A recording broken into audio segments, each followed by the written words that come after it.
스가랴 11장, 제가 주는 성경은 구약성경 1322쪽입니다. 할렐루야! 오늘 새벽에 나오신 여러분들 감사합니다. 오늘 말씀으로 승리하시고 능력 얻는 하루 되시기를 축복합니다. 자, 오늘은 스가랴 11장 선한 목자를 붙잡으라 라는 제목 가지고 말씀을 나누고자 합니다. 자, 단락 구분은 저는 크게 두 개로 했는데요. 1절부터 3절은 우매한 목자들에 대한 경고, 4절부터 17절은 예언자들의 상징적 행동이라고 해서 제가 두 개의 단락을 나누었습니다. 자, 스가랴서를 크게 보게 되면 정말 1절부터 저번에 말씀드린 것처럼 8장까지는 전반부로 보게 되어 있고요. 9장부터 11장까지 그리고 12장부터 14장까지로 또 그 세 장씩 두 개로 나눌 수가 있는데, 이 11장은 9장부터 11장까지의 제2의 스가랴서다라고 하면서 하나의 그 결론에 있는 부분입니다. 나중에 12장부터 14장도 나머지 결론인데, 이 9장부터 11장까지에 있는 스가랴서의 구조가 굉장히 참 재밌습니다. 뭐냐면 앞선 9장과 10장 같은 경우는 하나님께서 임재하시고 하나님께서 역사하셔서 장엄하게 묘사된 메시아의 평화, 메시아의 나라에 대해서, 도래한 나라에 대해서 이야기한 것이 바로 9장과 10장입니다. 자, 그런데 11장은 좀 다른 거예요. 뭐냐면 이스라엘 백성들, 특별히 지도자들의 타락상과 백성들이 참된 목자를 거부함으로 인해서 오는 참혹한 심판에 대해서 이야기하고 있는 거예요. 그래서 9장은 아까 말씀드린 것처럼 신적 용사이신 하나님의 승리, 또 메시아의 통치로 인한 완벽한 평화와 나라에 대해서 이야기를 했다면 9장 10장이죠. 11장에서 다시 의로운 시대가 오기 전까지 어떤 시대가 이루어질 것인가 라는 것에 대해서 이야기하고 있는 것이 바로 11장이라는 거예요. 특별히 이 11장은 메시아의 초림에 있기 전에 대해서 예언한 장이다라고도 성경학자들은 이야기하고 있습니다. 그래서 특별히 11장은 메시아의 초림에 대해서 이야기를 하고 있다라는 거예요. 그래서 지금부터 2000년 전 예수님께서 초림하실 그 전의 상황이 바로 11장이다라는 거예요. 그때 예수님은 메시아로서 오셨고, 그 수많은 그때 거짓 선지자들, 종교적인 부패들이 있었고, 대제사장, 종교 지도자, 바리새인들, 서기관들 뿐만 아니라 헤롯과 같은 종교 지도자들의 부패상이 그 당시에 잘 기록되어 있는 것인데, 그것이 예수님이 오시기 전에 이 스가랴가 이미 500년 전에 이 예수님이 오시기 전의 상황을 예언한 책이다라고 보는 것이에요. 그래서 우리가 아까 읽었던 말씀 11절부터 13절까지 읽었는데, 그때 은 30세겔 하면 누가 생각나죠? 바로 예수님이 생각이 나시죠. 그래서 이 11장 같은 것은 예수님의 초림이 있기 전의 상황에 대해서 이야기하고 있다라고 하는 것이 바로 상황적인 그런 것이에요. 또 하나는 이 11장의 전체적인 큰 주제의 흐름, 혹시 핵심 단어를 얘기한다면 바로 목자에 관한 이야기예요. 어떤 목자가 나올 것인가, 악한 목자 또는 선한 목자에 관해서 나온 책이 바로 이 11장이다 보면 좋겠어요. 그들에서 5절이나 6절 또 4절 5절 6절 보면 또 악한 목자, 그 16, 17절에도 악한 목자가 나오고요. 그리고 나서 또 그 후반부에 보게 되면 7절부터 8절 그게는 또 선한 목자. 그래서 마지막 핵심 결론부는 11절부터 13절에 이 선한 목자는 어떻게 사역을 하였는가라고 하는 것이 바로 중심 내용입니다. 그것들을 이따가 다시 한 번씩 보도록 하겠습니다. 자, 먼저 이 11장 1절 한번 보게 되면, 레바논아 내 문을 열고 불이 내 백향목을 사르게 하라. 너 잣나무여 곡할지어다. 백향목이 넘어졌고 아름다운 나무들이 쓰러졌음이로다. 바산의 상수리 나무들아 곡할지어다. 무성한 숲이 엎드려졌도다 라고 하면서 1절부터 2절까지의 세 가지의 나무가 나옵니다. 백향목 나무, 잣나무, 상수리 나무인데 이 세 가지 나무는 무엇을 의미하냐면 그 당시 이스라엘 지도자들의 상황에 대해서 이야기하고 있는 거예요. 백향목 같은 경우는 우리가 잘 알듯이 성전에 쓰이는 최고의 나무였어요. 그런 최고의 나무였고 뭐 잣나무도 있고 또 2절의 상수리 나무 같은 경우는 우상 숭배할 때 정말 대표적으로 쓰였던 나무가 바로 상수리 나무인데 그런 모든 나무들은 하나의 지도층, 하나의 그 리더십을 이야기하고 있는데 그들이 결국에는 어떻게 되느냐 넘어지고 엎드러지게 된다라는 거예요. 그래서 3절에 보니까 그 목자들의 곡하는 소리가 난다라고 하면서 그들이 쓰러졌도다라고 하는 거예요. 이것을 좀 성경의 연구를 좀 해보니까 성경학자들은 이것을 어떻게 해석을 하냐면 AD 70년 예수님 AD 70년에 디도라는 장군, 로마의 장군이 와서 그 예루살렘 성전을 황폐하게 만들고 예루살렘 성전을 무너뜨립니다. 그때를 의미하는 것이다라고 하면서 예수님 이후에 이스라엘 백성들이 몰락에 대해서 이야기하고 있는 것이에요. 그러니까 마태복음 13장 2절에도 예수님 그런 말씀하셨어요. 예수께서 이르시되 내가 이 큰 건물을 보느냐 돌 하나도 돌 위에 남지 아니하고 다 무너뜨리리라 라고 하면서 황폐하게 될 것을 예수님도 이미 예언하셨고 많은 학자들이 1절부터 3절은 디투스 장군 예루살렘의 무너짐이다 라고 이렇게 하면서 이제 황폐함에 대해서 서부가 시작이 된 것을 볼 수가 있어요. 자, 그리고 나서 4절부터 17절까지를 보는데 이 4절부터 17절은 키아즘 구조라고 해서 보면 참 좋아요. 이 4절부터 6절은 악한 목자의 교체가 있고 또 A라고 하면 A 다시는 17절에 보면 악한 목자의 귀환과 심판이고요. B는 7절부터 8절 전반부는 선한 목자의 도구해서 은총과 연합이고 B 다시는 15절부터 16절은 악한 목자의 도구가 또다시 나옵니다. 그리고 C는 선한 목자의 은총의 막대기를 부러뜨리는 게 8절 하반부터 10절이고 C-에서 11절부터 14절은 이번에는 연합하는 막대기를 부러뜨린 거예요. 그래서 가운데 D는 뭐냐면 11절부터 13절까지가 바로 핵심 메시지예요. 그러니까 제가 저번에 말씀드린 것처럼 이 키아즘 구조, 대칭 구조를 가면서 보면서 가장 중심되는 메시지는 뭐냐면 오늘 이 4절부터 17절까지에 있어서 가장 중심된 메시지는 11절부터 13절까지의 말씀, 우리 은 30세겔 그것이 바로 목자의 품삯으로 팔린 것이 바로 이 11절부터 13절까지가 오늘 이 11장의 어쩌면 핵심 메시지가 되는 것입니다. 그래서 다른 것보다도 이 메시지만 붙잡으면 좋을 것 같아요. 자, 먼저 4절부터 6절을 보게 되면 4절부터 6절 보면 악한 그 목자의 그 모습에 대해서 이야기를 하고 있는데 저는 이 말씀 보면서 6절 말씀이 참 제 마음 가운데 참 마음이 아팠어요. 여호와가 말하노라 내가 다시는 이 땅 주민을 불쌍히 여기지 아니하고 그 사람들을 각각 그 이웃의 손과 임금의 손에 넘기리니 그들이 이 땅을 칠지라도 내가 그들의 손에서 건져내지 아니하겠다라고 하면서 이 악한 목자의 상황에 대해서 주님은 오늘 뭐라고 말씀하시면 이 나라가 이 민족이 황폐하고 무너졌을지라도 내가 이들을 절대로 살리지 않겠다라는 거예요. 그 전에 5절을 보게 되면 그들이 왜 그렇게 되냐면 마지막에 보면 그들의 목자들은 그들을 불쌍히 여기지 않았기 때문이라는 거예요.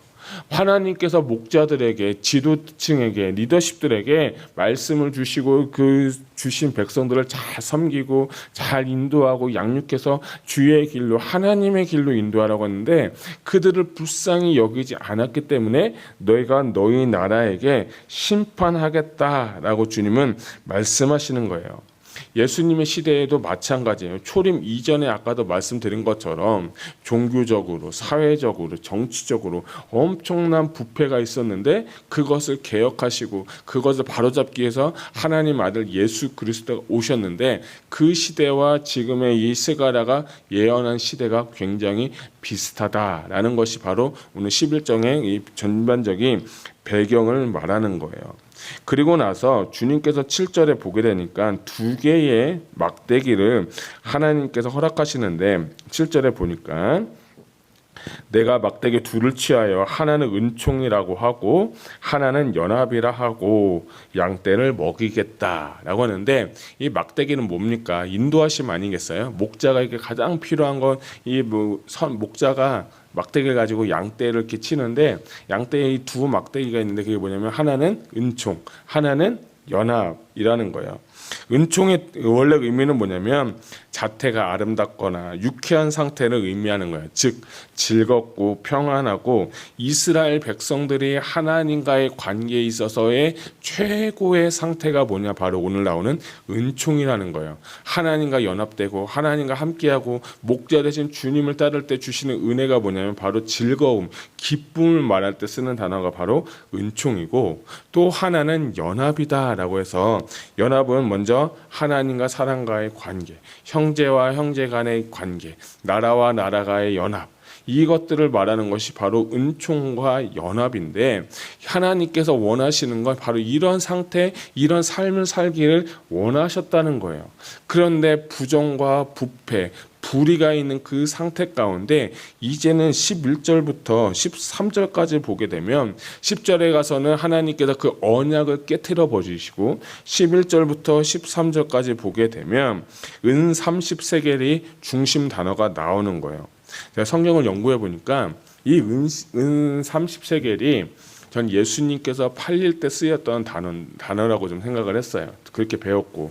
그런데 이 은 30세겔이 출애굽기에도 나오는데 그게 뭐냐면 출애굽기 21장 32절에 보게 되면 소를 바친 사람의 보상금이다라고 해서 뭐냐면 종이 만약에 가다가 소에 의해서 바쳤어요.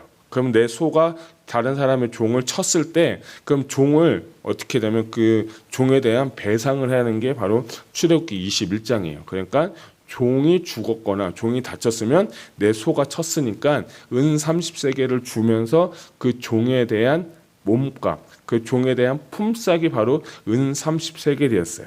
자, 그것이 오늘 스가랴에 와가지고 주님께서 말씀하신 건 뭐냐면 은 30세겔로 너는 선한 목자고, 이 스가랴에게 은 30세겔의 모든 영혼들을 다 하나님께서 그에게 맡겼다는 거예요. 그리고 나서 그 은 30세겔을 받은 다음에 이 스가랴가 합당하지 않기 때문에 누구한테 주냐면 토기장이에게 줘버렸다는 거예요. 이 말씀은 뭐냐면 하나님께서 이 스가랴에게 은 30세겔을 주고 그리고 나서 영혼들을 풀어준 다음에 이 하나님께서 이 영혼들을 향한 그 구원의 마음을 스가랴에게 주셨는데 이 은 30세겔은 성전에서 쓸 수가 없기 때문에 누구한테 파냐면 토기장이한테 팔아버리는 거예요. 자, 그런데 우리가 잘 알듯이 예수님도 가룟 유다에 의해서 은 30세겔에 팔리고 그 은 30세겔을 받은 이 가룟 유다도 성전에 준 게 아니라 토기장에 던져버렸어요. 은 30세겔을 버려버렸어요. 그것처럼 이 11절부터 13절의 가장 중심적인 것은 뭐냐면 은 30세겔에 예수 그리스도께서 순환을 당하고 팔릴 것에 대해서 2000년 전에 500년 전에 이미 이 스가랴가 예언을 하고 그렇게 살았다는 거예요. 그리고 그 예언이 바로 예수님 시대에 와서 마태복음, 마가복음, 누가복음에 의해서 그것이 예언이 성취가 되었다는 거예요. 그런데 저는 은 30세겔이 어떤 가치냐? 종에게 주는 가치다. 종의 몸값이었다는 거예요. 저는 이 구절이 참 마음이 짠했어요. 우리 만왕의 왕이신 예수님이 종의 품값에 팔려서 십자가 달려서 죽으셨다라는 거예요. 은 30세겔에 종이 아니고 왕이신데 우리 구주신데 근데 주님은 그렇게 살았다는 거예요. 근데 왜 그랬을까? 왜 주님이 그렇게 살았을까라고 할 때 오늘 이 스가랴 11장의 전반적인 큰 흐름의 주제는 목자라고 했어요. 목자는요, 자기의 양을 위해서 헌신하고 자기의 모든 대속물로 주면서 하나님께 드리기 위해서 자기가 친히 종의 몸으로, 종의 품삯으로 그를 예수님이 친히 십자가 달려 죽으시면서까지 우리를 구속하셨다는 거예요. 요한복음 10장 11절 12절에 이런 말씀이 있어요. 나는 선한 목자라. 선한 목자는 양들을 위하여 목숨을 버리거니와 삭구는 목자가 아니요 양도 제 양이 아니라 이리가 오는 것을 보면 양을 버리고 달아나니 이리가 양을 물어가고 또 해치느니라 라고 하면서, 저는 이 11장을 연구하고 준비하면서 이 11, 12, 13 이 요한복음 10장 11, 12절의 말씀이 제 마음에 확 들어오면서, 아, 그렇구나, 이 목자의 심정이 내게 없었구나, 목자의 마음이 내 안에 없었구나.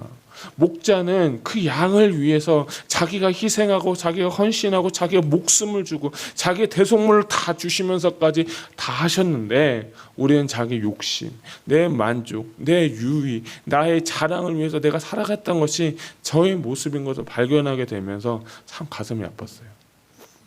우리는 예수님을 따른다고 하는데, 나는 예수님을 믿는다고 하는데, 예수님이 가신 길하고 예수님이 행하신 일하고 정반대의 길을 가는 거 보면서 여전히 나는 가짜구나, 여전히 나는 멀었구나 하는 것을 다시금 제 마음 가운데 새기게 되었습니다. 여러분, 진짜 목자는요, 자기의 것을 하나님 앞에 드려서 목숨을 주는 것이 바로 양인 거예요. 특별히 저는 여러분들이 하나님과의 관계에 있어서 특별히 목자 되신 주님을 따라가시기를 주님의 이름으로 축복합니다. 그리고 부족한 저를 위해서 기도해 주세요. 저는 주님을 닮아가기를 원하고 주님께서 가신 그 길을 저도 가기를 원합니다. 그리고 그분이 가셨던 그 길이 어떤 길일지라도 선한 목자 되신 주님을 붙잡고 가면 그 선한 목자 되신 주님이 쉴만한 물가로 인도하는 거예요. 다윗의 고백이 무엇입니까? 내가 어렵고 힘들어도 내가 낙심하지 않는 건 주의 지팡이와 막대기가 나를 안위한다라는 그 고백처럼, 우리의 사랑하는 성도 여러분, 여러분의 인생 가운데 목자 되신 주님을 붙잡고 나아가는 오늘 하루가 되시기를 주님의 이름으로 축복합니다. 다른 날이 아니에요. 오늘 딱 하루만 해도 여러분의 목자, 우리의 목자 되신 예수 그리스도로 붙잡고 나아간다면, 우리가 험난한 길, 어려운 길, 가시밭길, 돌짝길을 갈지라도 이미 주님께서 그 길을 가셨기 때문에 우리는 주님을 따라가는 자고 주님을 붙잡는 자이기 때문에 그 길을 간다면 그 주님께서 우리를 하나님의 생명의 길로, 은혜의 길로, 하나님의 구원의 길로 우리를 이끄실 줄 저는 믿습니다. 그 은혜가 여러분 가운데 있기를 주님의 이름으로 축복합니다. 자, 그리고 나서 14절을 한번 볼게요. 내가 또 연합이라 하는 둘째 막대기를 꺾었으니 이는 유다와 이스라엘의 형제 의리를 끊으러 함이었음이니라 라고 하면서 이스라엘 백성들에게 두 번째 막대기인 연합이라는 이 막대기를 꺾어버렸다는 거예요. 저는 이 말씀을 어떻게 해석을 했냐면, 사단은 연합을 싫어해요. 사단은요, 모이는 것도 싫어하고 하나 되는 걸 싫어해요. 사단은 어떻게든 공동체, 가정, 국가, 민족, 나라, 하나님 안에서 평화와 은총을 가로막고 연합하는 걸 제일 싫어하는 게 누구냐면 사단이에요. 여러분, 공동체를 위해서 기도할 때 연합할 수 있도록 기도하시기를 주님의 이름으로 축복합니다. 고린도 교회의 문제가 무엇입니까? 나는 아볼로파다, 나는 개바파다, 나는 예수 그리스도파다. 그 고린도전서에 은사도 많고 능력도 많았던 교회의 제일 중요했던 문제가 뭐냐면 분열이었어요. 사단이 가장 좋아하는 건 분열이고 하나님이 가장 싫어하는 건 분열이에요. 분열은 뭐예요? 연합을 깨버리는 거예요. 부부 간에도 연합, 자녀와 부모 간에도 연합을 깨버리고, 목회자와 성도 간의 연합도 깨버리고, 성도와 성도 간의 연합도 깨버리고. 이건 누가 좋아하는 거냐면 사단이 좋아하는 거예요. 사단이 뭐 어떻게 한가? 연합을 깨트렸다는 거예요. 말씀 안 듣고 말씀대로 안 살고 연합하지 않으니까, 하나 되지 않으니까, 은혜가 없어지니까 연합할 수 없다는 거예요. 저는 이 구절을 통해서 주신 저에게 은혜는 사랑을 귀한 성도님들의 모든 삶의 영역 가운데 연합과 하나됨의 은혜가 있기를 주님의 이름으로 축복합니다. 사단이 싫어하는 거는요, 분열이에요. 어쩔 수 없을지라도 우리는 무조건 신앙생활은 연합이에요. 개인적으로는 우리 모두가, 저부터 사랑하는 성도님들이 하나님과의 온전한 연합이 이루어지기를 주님의 이름으로 축복합니다. 요한복음 15장 말씀 잘 알잖아요. 나는 포도나무요, 우리는 가지라고 했어요. 가지는 떨어지면요, 불에 살라서 던져진다고 했어요. 오늘 우리가 왜 새벽 기도를 하고, 우리가 왜 기도하고, 우리가 왜 예배합니까? 하나님과 연합하기 위해서요. 여러분, 오늘 하루에 진짜로 하나님과 연합해서 하나님께 영광 돌리는 저와 여러분 되시기를 주님의 이름으로 축복합니다. 자, 16절을 우리 한번 같이 읽겠습니다. 시작.